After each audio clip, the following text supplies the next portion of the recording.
I'm here to talk about the fantastic Pendinas project, which is, I think, one of the highlights of my career, I think it's fair to say, and is really an exemplar of how good community archaeology projects can be, both for the community and for our understanding of archaeology.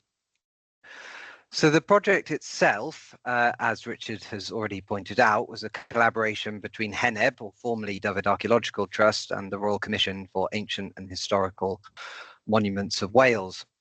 It was funded by the National Lottery Fund and by Cadw, who basically funded the excavations. And it was a project, as Richard has pointed out, that was sort of from the community for the community. It started with an idea and was very much driven to a point where the heritage organisations got involved. But that initial idea very much came from the community.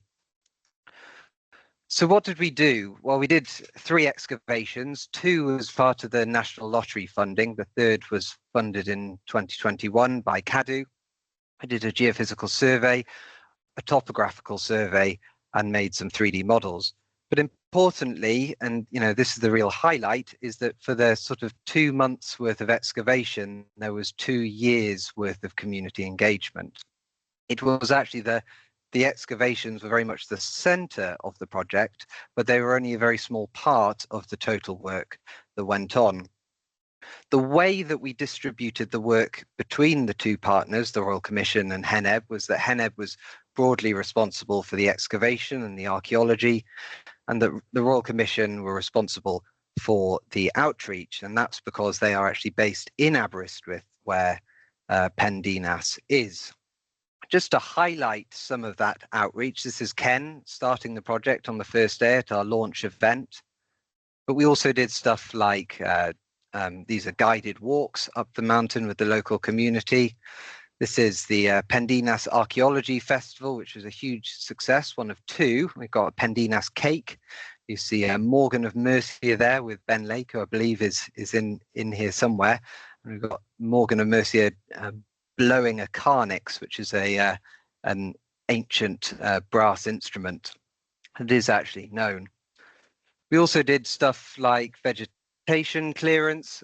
It's important to note that as well as a scheduled ancient monument, Pendinas is also a wildlife reserve that's owned by Ceredigion County Council. And actually it's got a very important acid grassland on top. So a big part of the project was actually trying to improve that habitat by cutting back the gorse, cutting back the brambles and the bracken to try and improve the state of that grassland. So I'm going to start at the very beginning with what is a hillfort. I include here the definition of a hillfort in the Oxford Dictionary of Archaeology. And they say it is a general term used to describe a fortification on a hilltop. The best examples are later prehistoric of the Bronze Age and Iron Age. Now, many of you will be thinking that that's not a very useful definition, and that's because it's not, and that's because it's an incredibly broad class of monument. I attached 2 examples here. The first, Maiden Castle, which is in the south of England, which measures 55 hectares across. It is amongst the largest structures ever built in Britain before the modern era. And I include an example a lot more closer to home, but one of the best understood Welsh examples, which is Castell Henllys in Pembrokeshire, which measures 0.51 hectares across. It is formidably defended in its own way, not to the scale of Maiden Castle, but it is a serious piece of fortification. I would say, though, at this point, that it is not just a defensive structure, despite it being a fort. These are not inward-looking structures. These are the centers of landscapes. These are the nodes of a society. These were the important places. More than anything, whilst they are defensive, it seems to mostly be about power, quite literally stamping yourself onto the landscape and creating that center where trade, alliances, rituals, all those things go on. I like to think about them as something like the medieval town with the cathedral, with the market, all smushed into one. Again, medieval towns, medieval castles, they are defensive, but for most of their life, that's not their main deal.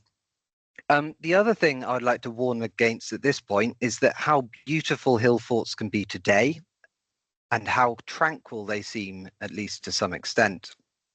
In their time, as I have said, these are the busy places, the trade places, the central places. These would have been impressive and powerful spaces, full of people and noises and things going on, not the rural hamlet as many would imagine. The period we're talking about is the Iron Age, which is between 700 BC and AD 43. Of course, AD 43 is a bit of a silly date. It is the start of the Roman period and the start of history, history simply being the point at which people start writing things down. Quite literally in Britain, history begins with the flick of Caesar's pen. Hill forts start a little bit before the Iron Age, in the latest part of the Bronze Age, but their main sort of bulk, particularly in West Wales, seems to be after about 500 BC, and then they sort of tail off towards the end of the Iron Age. Their importance within society seems to gradually sort of fade away, and they start to prefer little enclosed settlements, still very defended, but not quite as large. In this part of the world, and also in others, but particularly in West Wales, they do also seem to continue through into the Roman period. And we get sort of quite often get refortification in the Roman period and even the early medieval period.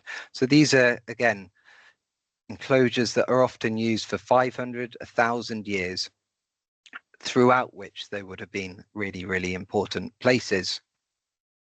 So where are we? Well, this is a map of Wales, I'm sure you will recognise, and the little dots are all of the hill forts in Wales. I'm proud to say that Wales has arguably the most hill forts in the world, or certainly the greatest density of hill forts. There are certain densities within Wales, of which West Wales is probably the greatest. There's also one, at the top of the 7, and some of this is caused by aerial survey, where basically where a lot has been done. There's a lot of hill forts, but nonetheless, those densities do seem to be somewhat real. The hill forts of West Wales are slightly different to elsewhere. They seem to be smaller on average, but very, very heavily defended. And they seem to, obviously, there's an awful lot of them. So what can that tell us about society? I don't know, but they certainly seem to follow the trade routes as you might expect. And just for reference, here's a handy arrow showing us exactly where we are. That's Pendinas at the heart of Cardigan Bay there.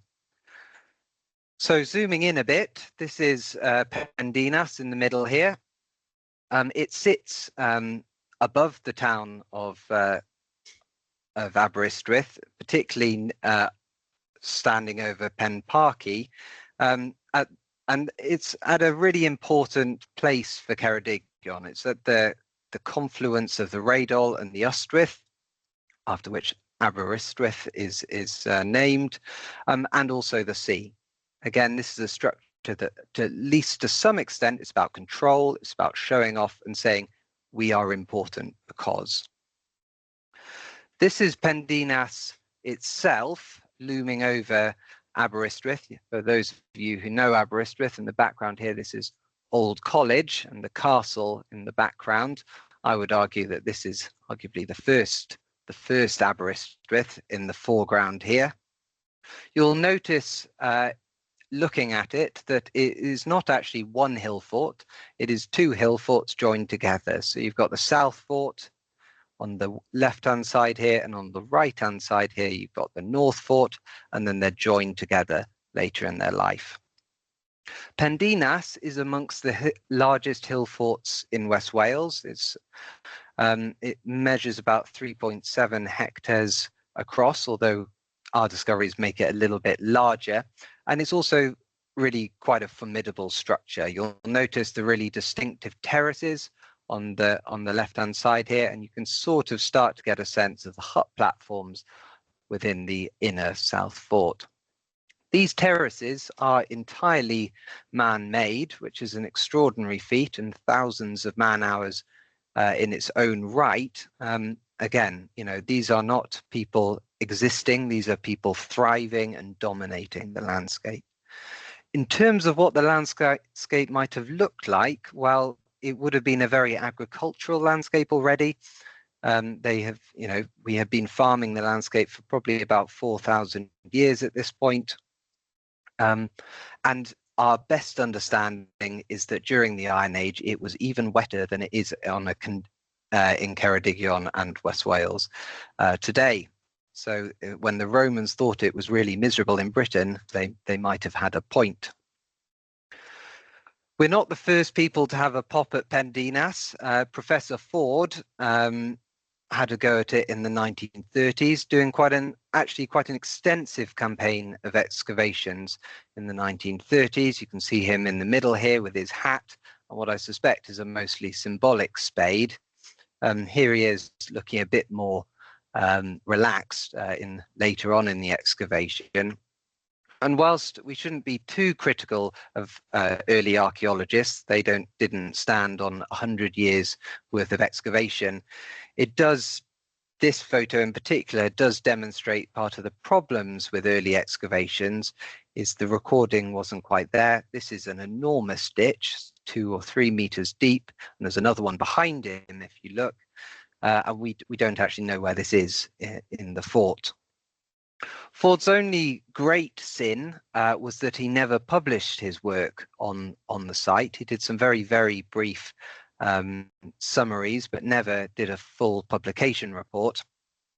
And it wasn't until the 1960s that the site was actually published.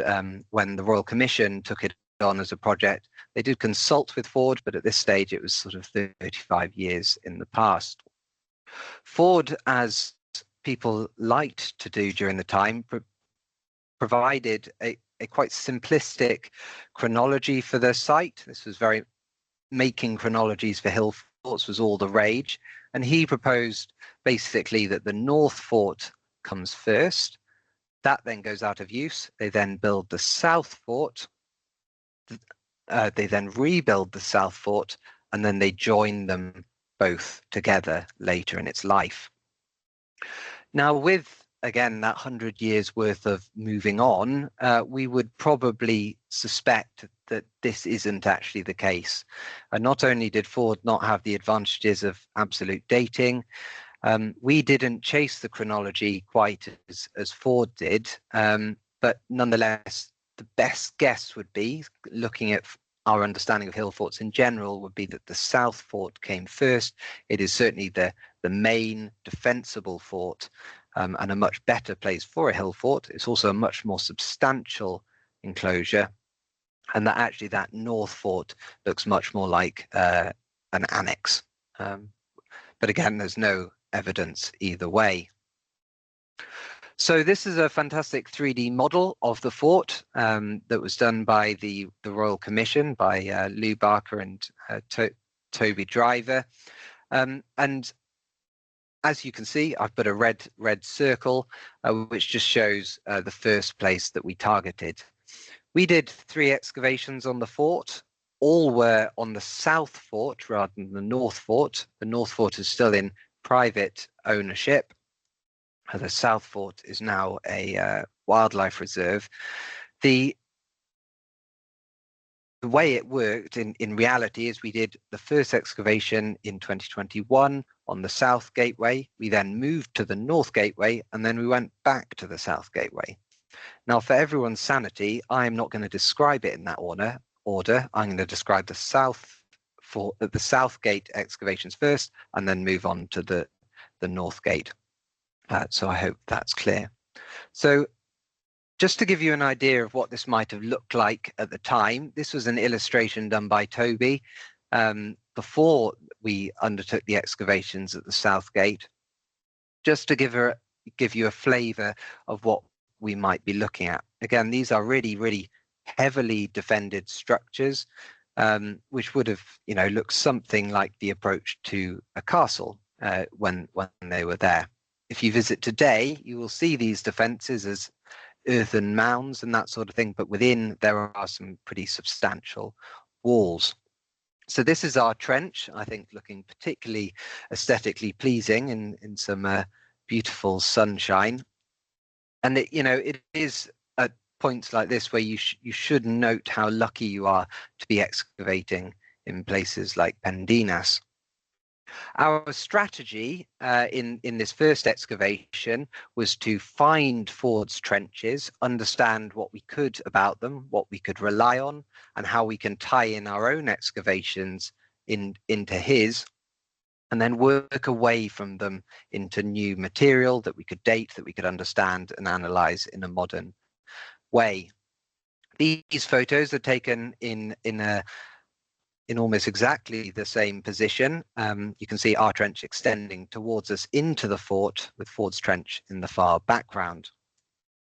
In terms of Ford's records, what we had were things like this. So on the right-hand side here, I've put in the raw plans that Ford actually made, and on the left-hand side, I've put in the plan as it actually made it into that 1960s publication, quite simplified down from what Ford understood. This was our trench. So this is an aerial photograph looking down. I know it's a bit discombobulating, and this is the trench as we understood it. Ford's trench was down here. These are some of Ford's understandings of things, and then this is us working north into the fort. In terms of the features we found, we were really pleased with what we found at the south end within Ford's trench. We found this amazing post hole, which is one of the big gate posts on the inside of the gate. Ford has actually sliced through it with his trench. So we're really pleased to actually have that, because that's really good for carbon dating. We had the revetment walling, which was really nice. Again, the scales here are in almost exactly the same position. But this is the point where you can start to see something we realized quite early on, and that's that the photographs that Ford took, which are really, really helpful, were taken at the midpoint of the excavation, actually at the point where the fort looked best, not when he stopped digging. And actually, we found that he kept on digging and took a lot more away than we had previously imagined. Nonetheless, we did have some preserved revetments, and actually this underlying soil here gave us a very nice date to work with of between 200 and 400 BC, 400 and 200 BC. Very nice it was as well. This is my favorite photo that Ford ever took. For the eagle-eyed amongst you, you can see Ford's hat has reappeared on the right-hand side. And then we've got two small children being used as scales here. And what you may not have seen yet is that the entire revetment walls are being held up by two fence posts with stones stacked up on the revetments up there. Not quite how we would do it today, and I'm glad I didn't have to fill in that risk assessment. So starting to move away from Ford's trench, which you can see running through the middle here, we start to then get more definite archaeological deposits immediately. So we start to see the tumble from the defences, and then we start to get the actual metal road on the interior of the fort. What we realised very quickly is actually that the road didn't run straight up the hill as we'd previously thought, but actually it seems to turn left into the fort and sort of snake its way up and then down onto that massive terrace I described early on. We then started to move. So can you all see where I am? So this is the Ford's trench down here, and this is us moving away into the fort. We didn't actually think there was anything here because basically Ford had buried what turned out to be a hut platform underneath a spoil heap. It was a very nice hut platform as well. just to give you a sense of quite how 3D this site is and how badly our knees hurt at the end of this excavation. This is our little tent at the top of the hill, and this is the bottom of the tent is down, bottom of the trench is down here. So we're all trudging up and down all the way through the excavation. It is amazing though, and it is fantastic as archaeologists to see upstanding remains. It's so rare to find remains that are not affected by ploughing. All of these remains have been sealed for more than 2,000 years and have sat there basically untouched. Our understanding of the way settlement works and structures like this is massive, just from doing 1-2 of these as opposed to doing 1,000 ploughed flat structures. This slide shows one of the real highlights of this hut platform. We think it's a domestic building. It's right inside of the gateway. We thought there might be some unusual use, but we don't think so. There's a big post hole here, but you can see running through the middle, there is a beautiful stone-lined drain. Here it is looking the other way towards the defences in the background, and it was cut into the bedrock with these slabs put over the top, and then over the top of that they'd laid the floor so that in its original form you wouldn't have been able to see the drain at all. Now, it's important to say that this excavation was done in September, a Welsh September, and halfway through the excavation this drain most certainly started working, and I can confirm that it is extremely effective. We had a few finds, all of them looking very similar. For anyone who studies the Iron Age in Wales, they will know that it is not a time famed for its rich finds, except for unusual oddities, and this is very much the sort of thing you'd expect to find. These are what are called, or the two on the left, certainly the one on the far left, one in the middle might just be a bead. These are spindle whorls, really, really nice things. They're for the spinning of yarn. The one on the right is very interesting. It's an amber bead. And just again, to reiterate, these are complex societies who are trading across continents. The nearest good source of amber for those who are using it regularly is sort of the North Sea and the Baltic regions. These are people who really knew how to move about the place. We don't know why there are so few finds during this period. The Bronze Age beforehand is actually very rich in finds. You get lots of pottery, bronze items. By the time you get to the Iron Age, it is very, very poor for material culture. That's not to say they didn't have any. They just seem to have been using things that aren't particularly well preserved. I imagine basketry, wood, leather, all those sorts of things are good candidates.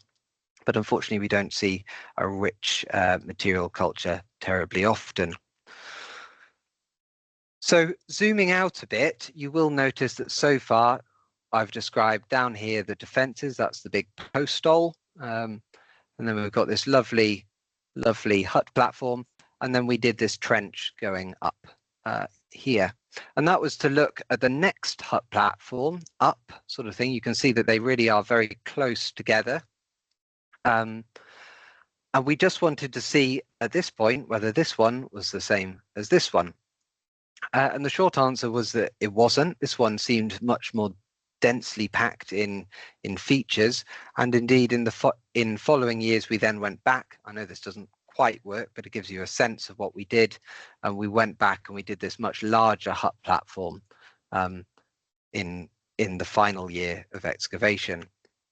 This is a plan of that excavation trench. You can, as I said, it is much more dense. There seems to be much more going on there. And here we are opening up on the first day's troweling. It was really, really hot before getting really, really cold during this excavation. Another September excavation, I should note. That was because of the wildlife which was nesting at the top of the site. Again, we had sort of a metre odd of accumulated silts on top of the archaeology, which took an awful lot of getting rid of, and all credit to those who participated. This, to give you a sense, this is the trial trench of last time. Of course, it is the last archaeological feature, so it's the first thing we came to. This is the start of our excavation, and you can see we've got a metalled floor, so a packed stone floor that seems to have been repaired again and again, which was one of the real themes of the excavation. In this trench was that this one seems to have been used again and again, recut, redug, re-roofed. It's a really, really busy hut platform. This is it from above, post-excavation, and you can start to see the features coming out, the drain, the post holes.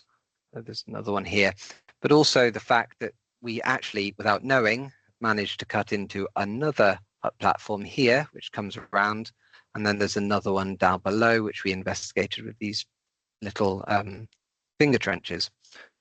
What this was really showing us is that actually the density within Pendinas is much greater than we'd previously realized, and actually subsequent topographic survey and geophysical survey has really revealed that these houses, particularly on that east terrace, looking along the eastern side of the fort, was almost side by side houses and hut platforms.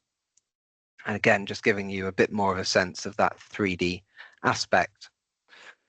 The features we were finding, again, the amazing thing is that they're upstanding. This is one of my favorite post holes that's been recut 3 times over. So it's the same post that's been put back up.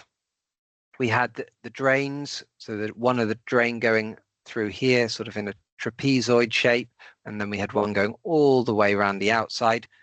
We did get the sense that this one was stone lined, but it seems to have been broken, basically, I suspect, through being used over a much longer period of time. The best bit of stone line drain for this one is here, and it is worth noting that yes, all of the drains in here seem to dump directly on the hut or house beneath it. Again, that's this nice bit of stone line drain coming through here. We also had more domestic features, little pits full of burnt animal bone, little bits of burnt stone, small bits of flint, and a couple of spindle wheels again. Our assemblage wasn't huge from this one either, but again, we were beginning to see that this very much within both of the hut platforms is a very domestic picture we're starting to see. This actually is quite different from some of the other excavations we've done within hillforts in recent years. I'm thinking particularly of Portharau, which has a completely non-domestic phase where they seem to be doing all sorts of very, very strange things. This is actually quite a typical story of almost domestic life. Again, Ford did excavate a couple of hut platforms. This one is actually almost adjacent to the one that we were looking at. And actually, we realized halfway through our hut platform that he had dug a very, very little hole in ours as well. So again, you see the north fort in the background there. We think he mostly emptied these ones without discrediting Ford. So he did a lot of things right, but he did some fairly big things wrong. These excavations of the hut platforms, he seems to have mostly emptied them. The best bit of excavation he did within a hut platform is possibly this one, where whilst you can't actually see the outer edge or get no sense of it, you can at least see the big post holes and actually a hearth, which we never saw. We would have loved to have found a hearth, but I think in reality probably it was an upstanding hearth and it had been sort of blown downhill at some point. This is, believe it or not, a tarpaulin which has a world leading expert underneath it. So this is undertaking optically stimulated luminescence, which is basically where you look at the last time quartz was exposed to the sun through means that I don't fully understand. And of course, you have to therefore keep it out of the light. So the only way to do it is under a tarpaulin. It was blowing a gale this day, and I think actually the person from Aberystwyth University who came up to do it had a much better deal than the staff and the volunteers on the dig. Again, going back to those finds, we had slingshots, which are quite well known from hillforts. In fact, Ford found a big cache of them behind the defences during his excavations. We had more in the way of spindle wheels. I think this one is actually from this excavation, possible beveled pebble, and something that seems to have had a corner taken out of it. The other find was this, which is a quernstone, a saddle quernstone, which is for the grinding of grain to make bread and the like. Very nice things that archaeologists like, but again, nothing that makes you go, ooh. So going back to that original plan that I showed you, it's a busy picture. It's a slightly random looking picture, but from this plan, we can at least start to get a sense of the floor plan and indeed start to think about how this structure may have looked in its original form.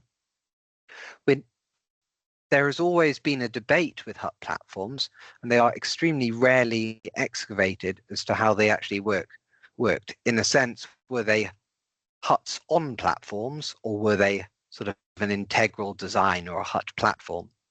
By the end of the excavation, we were pretty convinced actually that these were integrated structures, one where they were using that enormous curb as the wall, and then actually sort of having a cob wall on the outer side. These are two possible recreations, one with accepting that we may well have lost some land, or we may have an eroded edge. This one's saying that it was actually the shape that we saw.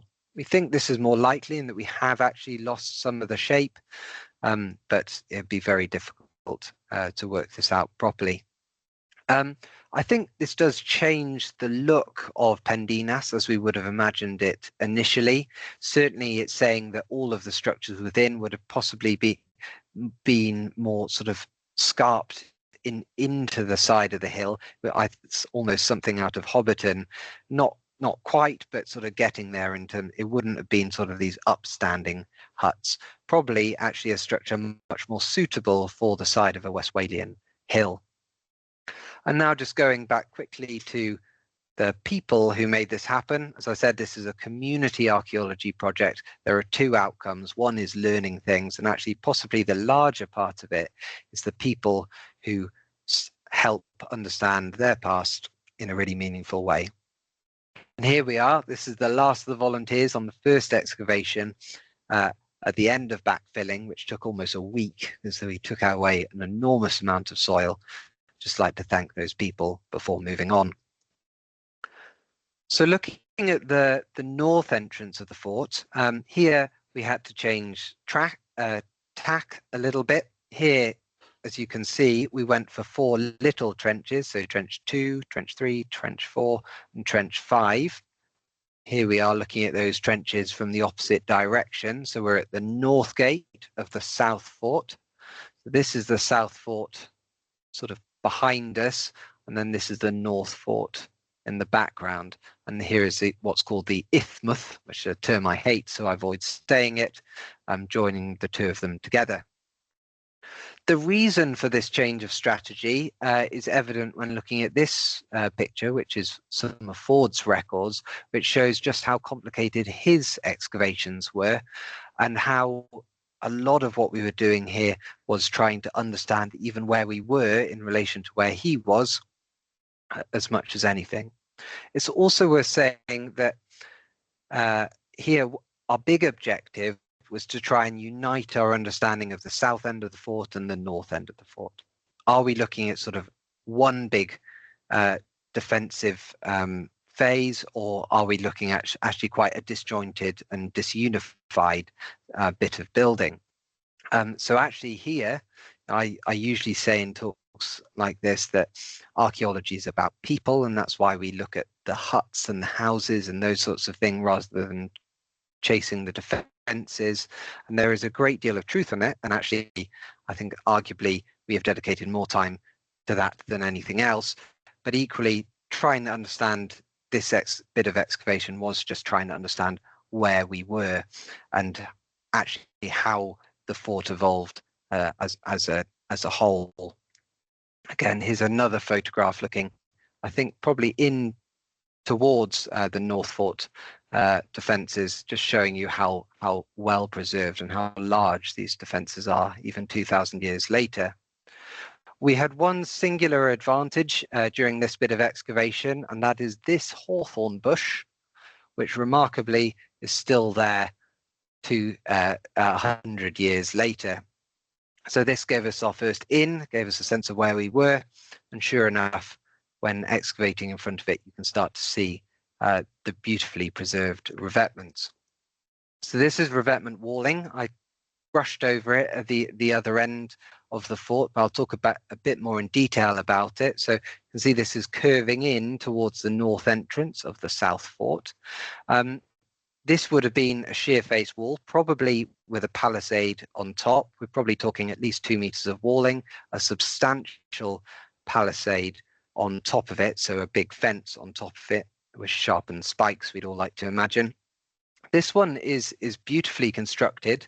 The thing that everyone finds so interesting about it from an archaeological point of view is, why are they bringing up river cobbles from the river? These most definitely are river cobbles, and they seem to mostly being incorporated into the walling rather than the core of the wall.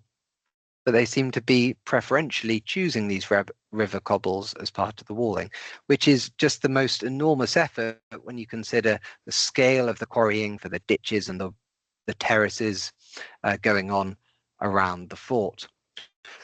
These people aren't daft. They had their reasons, and I'm sure they're perfectly well founded, but it has baffled us a little bit. I think you have to look into some pretty ritual explanations to explain it.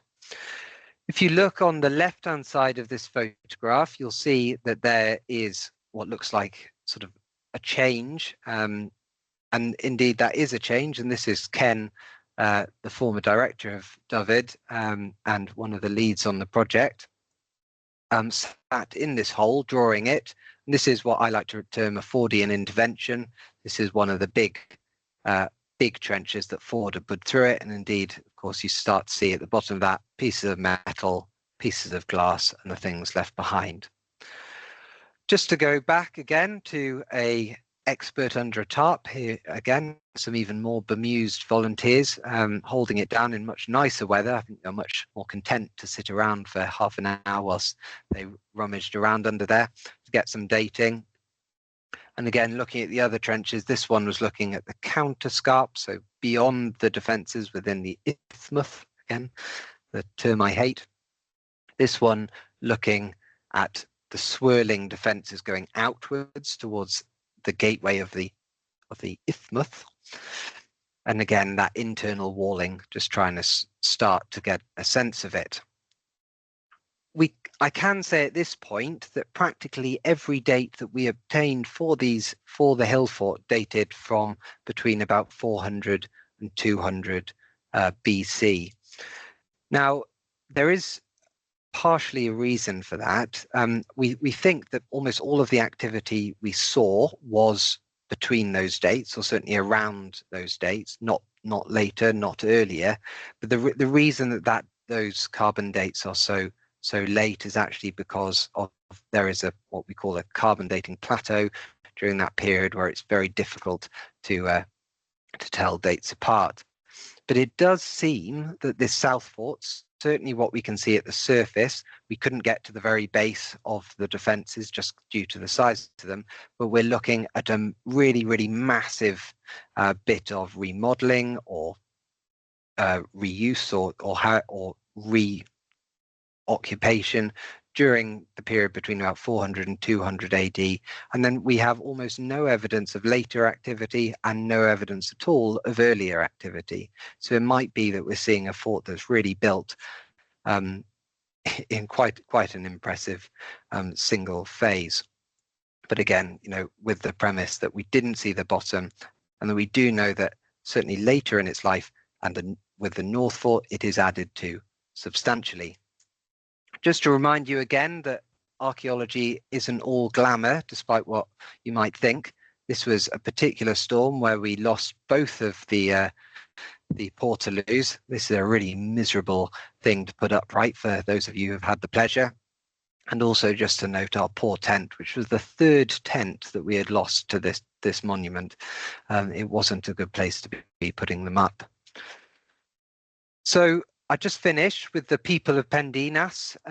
This is Ford's excavation at that north gate in the 1930s. This is the team at that north gate in the 2020s, and then going back to the south entrance, our first excavation, the last of the backfillers, and then our final bit of excavation on that bigger hut platform. It is the people, the personalities, and people starting to understand the past, which is a joint product of these excavations. I will note that we did do quite a lot of geophysical survey. This is a big fort. It took us an awfully long time. And actually it did identify some really nice features. Not only did it give us a sense of just how many hut platforms there are along this eastern side, you can also see the big Bronze Age round barrow in the middle there. So that's a burial mound from sort of probably 1,000 years older than the fort itself, which they seem to have respected. And from that, we can start to pull together our understanding of the fort with our excavation results. Lou Barker from the Royal Commission did this fantastic topographical survey whilst we were there and managed to actually plot all of Ford's excavation trenches, which is a real thing to do. And we start to pull it together towards our understanding of just how many houses there are and the levels of defences, and end with our reconstruction. So going back to our understanding of the south entrance, a really impressive way up. This, again, outer defences, these are brand new. For those who are wondering, we excavated this hut and that hut and a bit of that hut. And you can start to see these are sloped into the side of the fort. And I'd like you all to imagine what it would have been like being this troop of people coming into the fort, how impressive a structure this would have been. In terms of where you can learn some more about our excavations, this talk is quite well timed. This year, I think is the hope, possibly early next year, the publication for this excavation will come out. That will be published in Archaeologicus Cambrensis, the main journal for Welsh archaeology. And we've also done a public booklet for the project, which is available on the Royal Commission website for free. There are hard copies still floating about for those who can find them. If you turn up to an archaeology day, you might still find a few copies. And that's it. So thank you very much. Oh, wow. Well, thank you so much, Luke. That was